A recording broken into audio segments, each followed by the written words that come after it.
Welcome back to the Train with Your Brain podcast. This is episode 2, and we're talking about the fear of man today. I'm your host, Andrew Merkins, and I am also an online fitness coach who helps high-profile men look their best naturally in 90 days. So, with no further ado, let's get right into it. So, if you haven't heard the terminology fear of man before, basically what that breaks down and means is that you have, and you might not even be aware of it, but you have this underlying apprehension or compulsion to kind of people please or do or say things in a way that will make people react to you in the way that you want them to positively by performing actions or behaving in a certain way or carrying yourself a certain way, putting on a certain image, just so that they can like you or approve of you or things along those lines. So that's kind of the fear of man, right? So with that kind of defined and out of the way, let's chat about how it gets into your mindset and how that mindset can actually negatively impact your training. So the fear of man can really, like I said, you might not even be aware of it. It can really worm its way into your psyche to where you are really, altering your behavior and not being authentic to who you are genuinely. And when you're not true to your authentic self, that's when friction and strange mental and emotional stressors, all these different things start to crop up and become negative influences in your life. So what we want to focus on doing is finding who our authentic self is and being true to that. So not letting fear of man alter how we carry ourselves, how we go about our days, what music we listen to, what vehicle we choose to drive, who we choose to spend our time with. All these different things can be manipulated by the fear of man because you're trying to impress or get people to like you. So in the gym, what happens, the way it manifests itself is you'll see a lot of guys try to ego lift. They'll lift weights that just aren't smart from a standpoint that even if they do lift them, it's simply to hit a PR, which does have its time and place. Hear me out on that. But for most of the time, it's not using correct form, and you're dramatically increasing your likelihood of having an injury. So ego lifting is a manifestation of the fear of man because you want people to look around and be like, oh my goodness, look how strong that guy is. He is so ripped, so jacked, so strong. I wish I could be as strong as him and as fit as him. And when we start letting that self-talk get into our mindset and our head, that's when we're no longer training with our brain and we're not training smart and wise, because training your physical body is a marathon, not a sprint. Yes, most of our programs do include 90-day transformations, either fat loss or muscle building.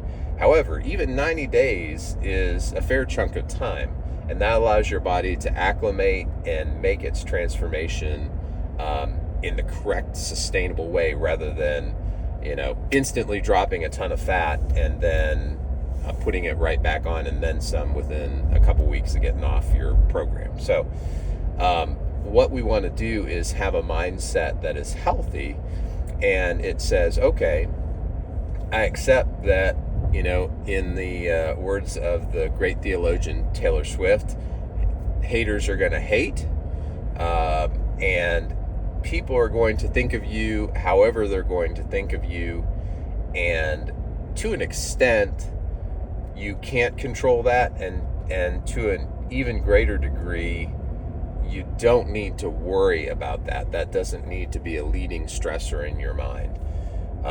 You need to be focused on yourself, your goals, and where you're going, where your destination is, because as soon as you start worrying about other people, then you're not training for yourself, you're not focusing on your own goals and objectives and all of those good, healthy things like your progress, where you're going, all that falls off the table. So what we need to do is recenter back on why you're doing what you're doing in the gym. Are you putting on muscle? Are you losing fat? What is your goal right now?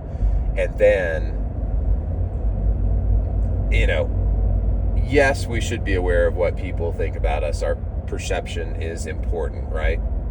However, we can't let that change what we're doing. And I kind of look across social media and I see some of these guys doing these exercises that I've never even dreamed of, not even sure quite what muscles they work. And to me, they look kind of silly.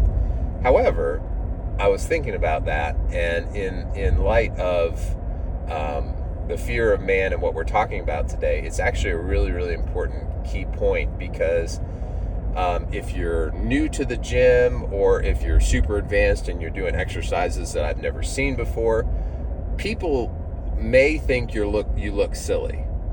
And at the end of the day, looking silly in the gym won't kill you.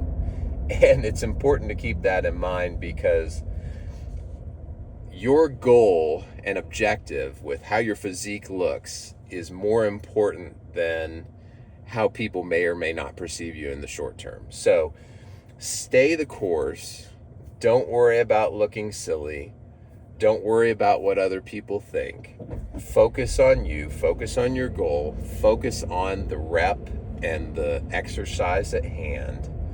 And that will take you to your next goal, and then your next goal, and then your next goal. And the other thing that I wanted to talk about today is how people get so caught up with how they have all of their kind of mental stressors all bundled up to the point where they don't make eye contact and they don't smile anymore. And it's such a lost art of being able to just make eye contact, say hello, good morning, smile at someone, try to brighten their day. I can't tell you. So I have the blessing of being able to be a member at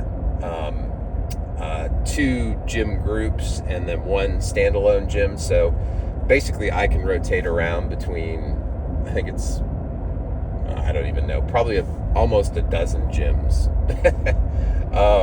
And they're not all super close, so I don't go to all of them. But side note, doesn't matter.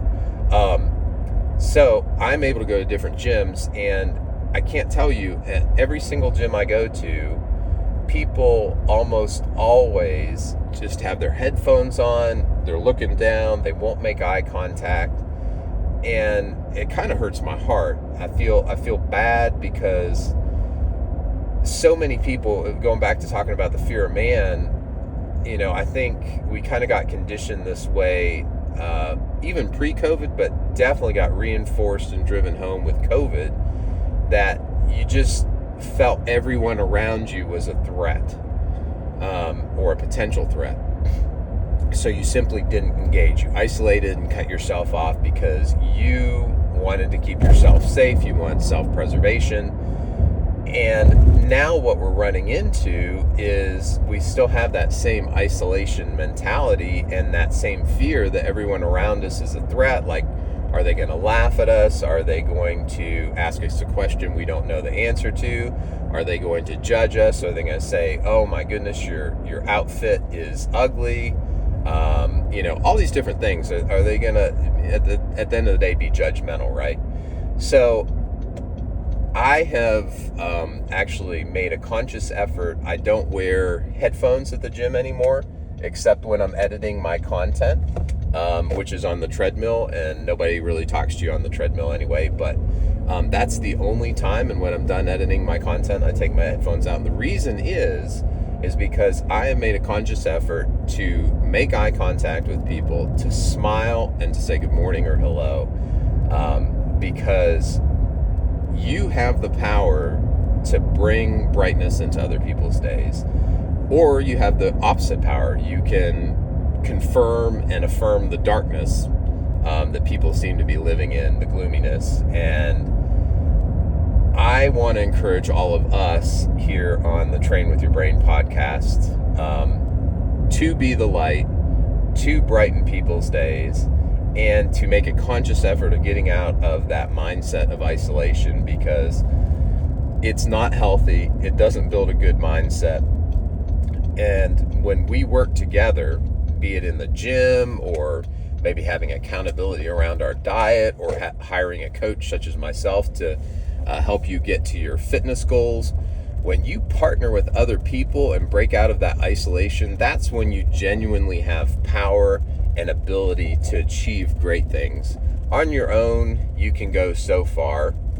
I think it's like a proverb, maybe an African proverb or something, that if you want to go fast, go alone. If you want to go far, go together. And that is absolutely so true. And I highly recommend, if you're interested in learning more or possibly having me as your coach, what you can do is head over to naturallyandrew.com to find out more. And as always, I hope this was very valuable for you. I am here at the gym, so I'm going to get in and get my workout in for the day. But guys, thank you so much for tuning in. Hope you have a blessed day, and we'll catch you on the next episode.